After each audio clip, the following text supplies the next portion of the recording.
Coming up next on The Voice of Alabama Politics, Trump's coming. Also, Mike Durant says, disarm the population. And the legislative session, sine die.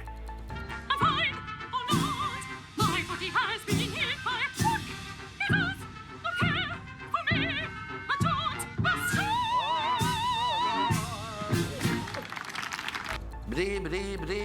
That's all, folks. All this and much, much more coming up next on The V.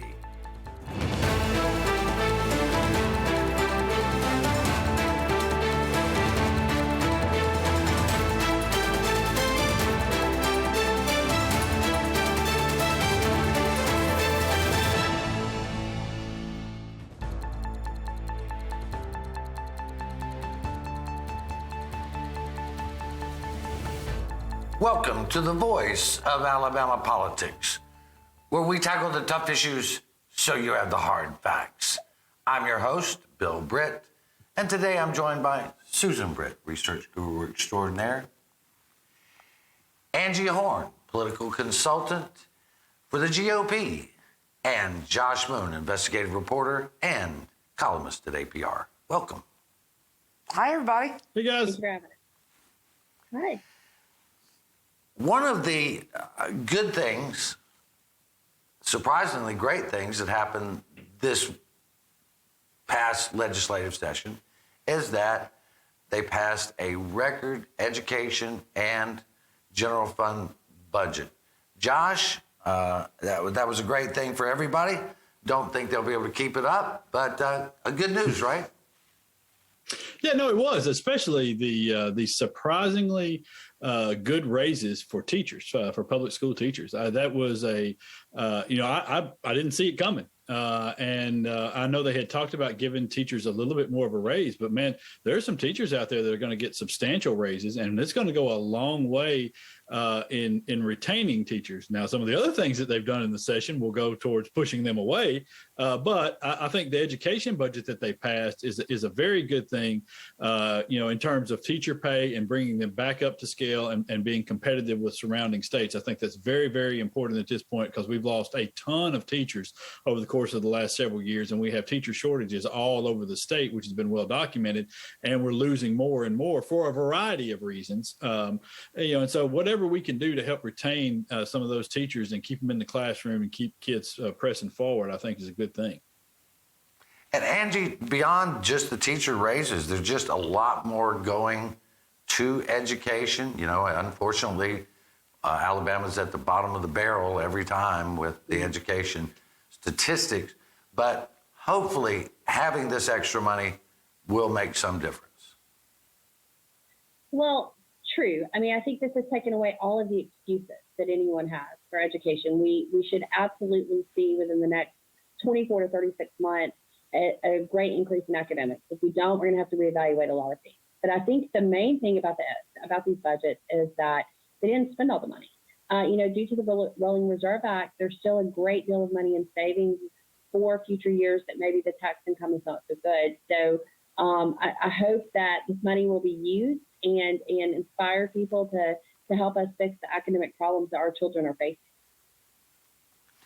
Susan, I'd like to say I don't think it's not going to solve problems. I mean, we're basically talking about just a baseline here of keeping teachers in the classrooms. That's not going to solve a lot of your problems. What would help a whole lot is if we change the funding structure, which would devote more resources towards schools that need it. Which we don't do now. We have a funding structure that essentially punishes the schools that are at the bottom of the barrel instead of giving them more resources to change things. And so I think if we started doing things like that, yes, what we've done here is simply award teachers the money that they should have been making all along anyway. This is the largest budget we've ever had in the history of Alabama. Yeah, and never missing a chance to shoot those of us that are still alive. We will. Susan, it is, though, to support our teachers is a long time coming. I remember 10 years ago when they were complaining about certain teachers. And we don't hear the kind of rhetoric we heard 10 years ago blasting teachers. I think a lot of these legislators have been there long enough now, because 10 years ago, most of them were newbies. I think they have been there long enough now to realize that there is a problem, that we are underfunding our education system. We are underfunding teachers especially. And they finally come to that realization. It only took them 10 years. Well, anytime we can help education, we are at the bottom of the barrel, and good teachers often will lead to better results. We thought this session might end with just a few controversial acts. The idea of, a constitutional carry for some was very controversial. Of course, the divisive issues, the divisive concepts, dictating what can be taught in schools was a big deal. And at the last minute, the Senate changed the bathroom bill, the infamous bathroom bill that would say you have to use the bathroom assigned to your birth gender. They added to that a law very similar to the one that they have down in Florida, which has been dubbed the Don't Say Gay bill. And so it was just at the last minute, Josh, we thought everything was kind of just going to roll on like it normally does. And it just, this whole thing of Don't Say Gay just birthed out of nowhere. Yeah. Yeah, well, they needed something to appease the crazies because the divisive concepts bill wasn't going to go through, and so now it wasn't similar to the one in Florida. It was identical to the one in Florida, just copied and pasted with the same mistakes and the same issues that the one in Florida has, and so they weren't even smart enough to change the bill. The problem that we have here is it's a made up issue. Okay. There are no K through third grade teachers out there telling kids about sex stuff. Okay. There's not, they're not having those conversations, and nobody can point to a single example of it happening. So it's not occurring. So that's not an issue. What it is an issue for LGBTQ teachers in schools. They're going to catch hell from people that's already happened in Florida, where the teacher was pushed out because the parents were complaining because he was married to a same-sex partner, and they told the kids what happened, and all of a sudden parents started complaining about that. So that's what's going to take place. This is the nonsense that comes from this sort of a bill, because it's not thought through. It's not. It's just really pandering to people over an issue that doesn't exist in the classrooms already. We got about Nothing could be further from the truth. We got about 60 seconds, Angie. Go for it. Sure, absolutely. Look, when I was a kid, I didn't even know that my teachers had a life outside the classroom. I have an 8-year-old son in the 2nd grade who was shocked when we ran into his teacher at the Waffle House one morning. So these kids don't need to know who you're married to or what you do in your after school life, nor do they care, right? So the idea that a heterosexual, a homosexual, single, married doesn't matter. Those are not conversations about your personal life you should be having with 8-year-olds. Go get a friend. Have those conversations with your friend. Don't have them with your 8-year-old. This should not be more cut and dry. Yeah, they couldn't have a picture of themselves and their partner on their desk. As that's now a step too far, I guess. Unfortunately, I'm going to have to let that be the last word. Pictures on the desk or something like that. You're watching the voice of Alabama politics. We'll be right back.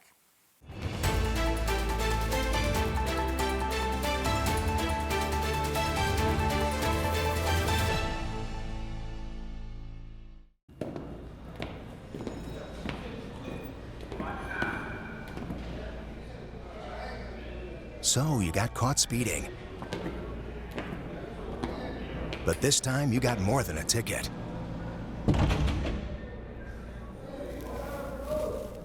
What are you in for?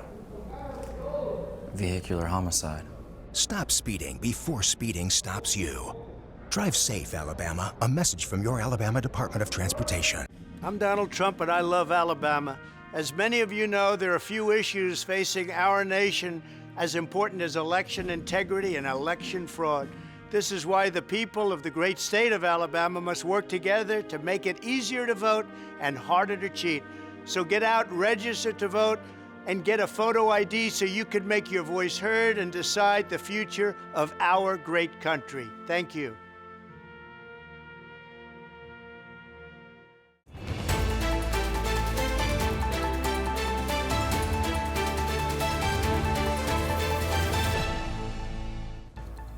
Welcome back to the V, the voice of Alabama politics. Susan, you and I have looked at a couple of polls over the last few days in the U.S. Senate race, and these polls are very similar. They're showing Mike Durant is leading by some 32 to 33. He's in the lead with 32 to 33 points, depending on which poll you look at. And then Katie Britt, is 32, 31, 32, 33, depending on the poll. Right. But there's about a 2-point difference.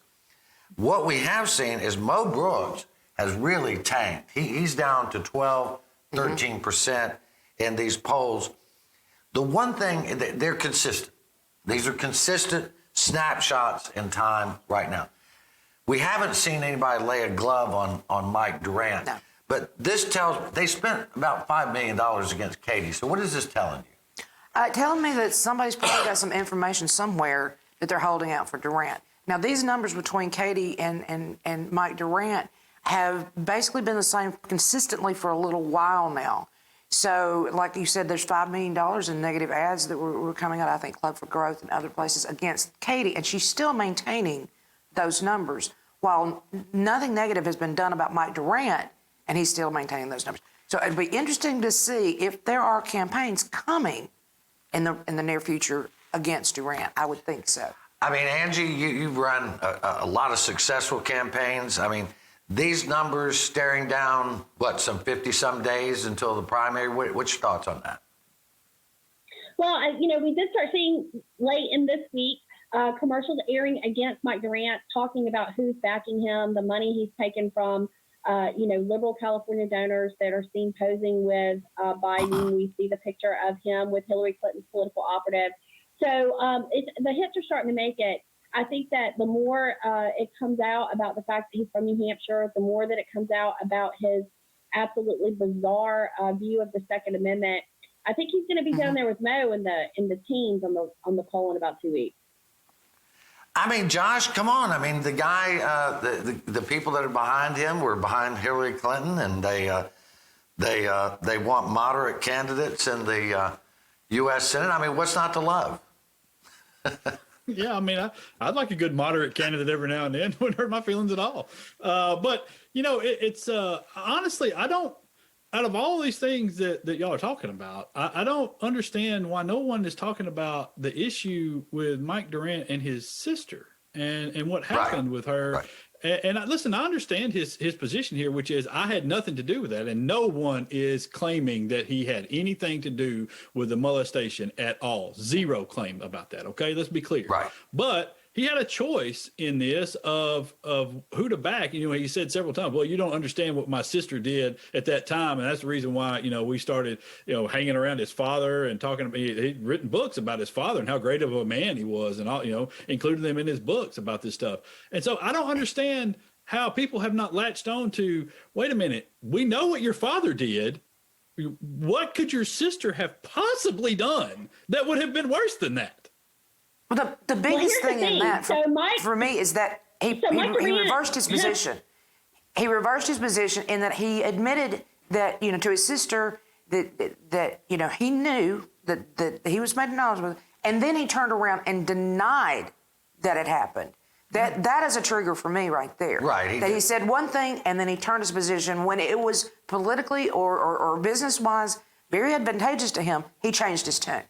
I mean, Angie, this is what disgusting. kills me is his latest commercial ends with, "We need to protect the innocent." Well, who could have been more innocent than your underage sister who was raped by your pedophile father? Yet you didn't protect her; you turned on her. So I'm not sure that this whole idea of protect the innocent should have been a tagline for a Mike Durant ad, because his actions show us he does anything but protect the innocent. He only does whatever is advantageous to him in the moment. Well, and Angie, you brought up something that I think is starting to get some traction here. In 2011, he was doing a speech before the War College, U.S. Army War College, in which he was talking about how you go in and you take over a country. And he said, well, the first thing you do is you want to disarm the citizens so that you can have law and order. And then he turns around and says, we could probably use that in some American cities to disarm the population to restore law and order. That has been picked up by the Second Amendment rights folks as to say that Mike Durant is in favor of taking away your guns. Right. So he follows up. This story breaks on Breitbart News earlier in the week. Mike Durant follows up with a statement that this is a speech he has given more than 500 times. So he did not misspeak when he said that the United States military should go take weapons from U.S. citizens in major cities in the name of law and order. Now, Mike Durant loves guns. There's no doubt about that. But Mike Durant loves guns for the military. He doesn't want the rest of us to have them. And he says in that video that what makes this hard to do is that the Americans will probably riot. You know what else makes this hard to do, Mike Durant? The Constitution of the United States, for which he took an oath when he joined our military to uphold.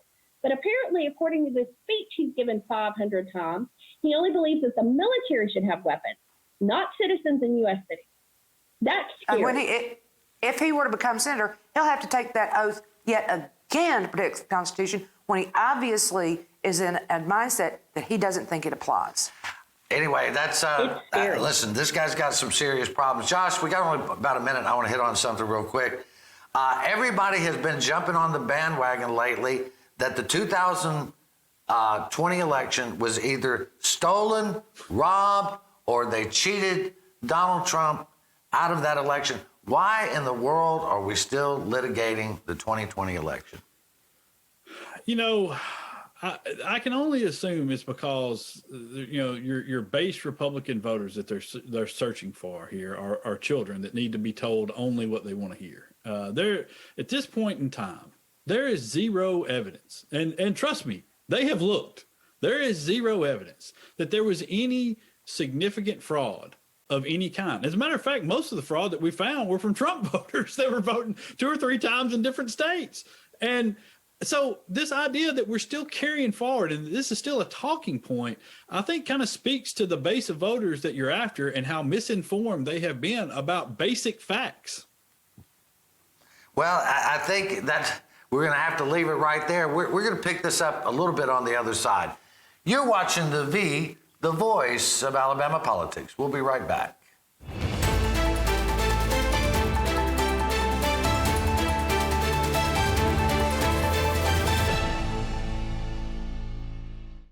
You'll never guess what 400,000 people in the U.S. were using when they crashed their cars last year. No, not this. This. Distracted driving will kill you. Drive safe, Alabama. A message from your Alabama Department of Transportation. I'm Donald Trump, and I love Alabama. As many of you know, there are few issues facing our nation as important as election integrity and election fraud. This is why the people of the great state of Alabama must work together to make it easier to vote and harder to cheat. So get out, register to vote, and get a photo ID so you can make your voice heard and decide the future of our great country. Thank you.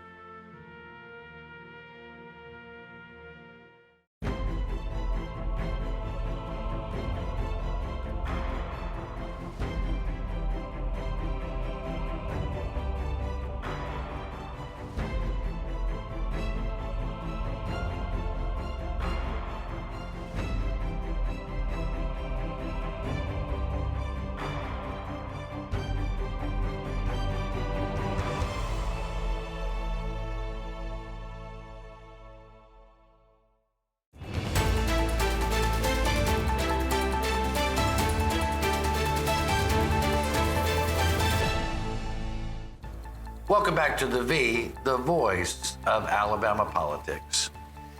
Angie, I want to turn to you on this one. Former President Trump is coming to Alabama on, I think it is, what's the date? June 18th. 18th. Now, that is right after the primary, the U.S. Senate primary, and right before the runoff, if there is one. He has yet to endorse a candidate, whether it's Katie Britt or Mike Durant. Is this not, in your mind, kind of odd timing, or should we not make anything out of it? Well, I learned a long time ago not to try to predict what President Trump's going to do. However, I will say that coming to Alabama right before the runoff certainly indicates that he might have something to say about that runoff when it gets here. I think it'll be very interesting for us to see, where that event's going to be, who's going to be there, what's going to happen from that. But there's still a lot of time left between now and May 24th, which will be the primary election, to determine if there'll be a runoff, and if so, who will be in it. So, obviously the last time he came to Alabama, he endorsed a candidate who got booed, who's now down in the teens. And so I'm not surprised he's coming back, especially since that one didn't go so well. But it's going to be interesting to see the particulars, the when, the where, the who. It's going to be interesting to watch.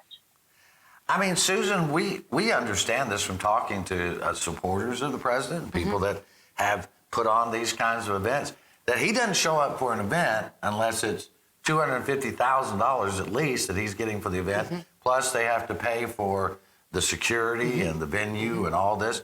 I mean, who in the world is going to pay for this? Do we know? We have any idea? Both candidates that are probably going to be in the runoff have substantial amounts of money in their campaign accounts.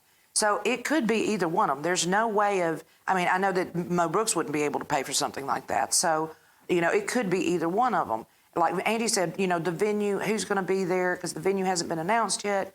That'll have a lot to do with it. And I would think probably the numbers coming out of the primary will have a substantial effect on which candidate he endorses. I mean, it is going to be in Birmingham, it says, but they could change it, undetermined Birmingham venue, but that could all change. But Josh, I just don't think this president does anything without there being something on the back end for him.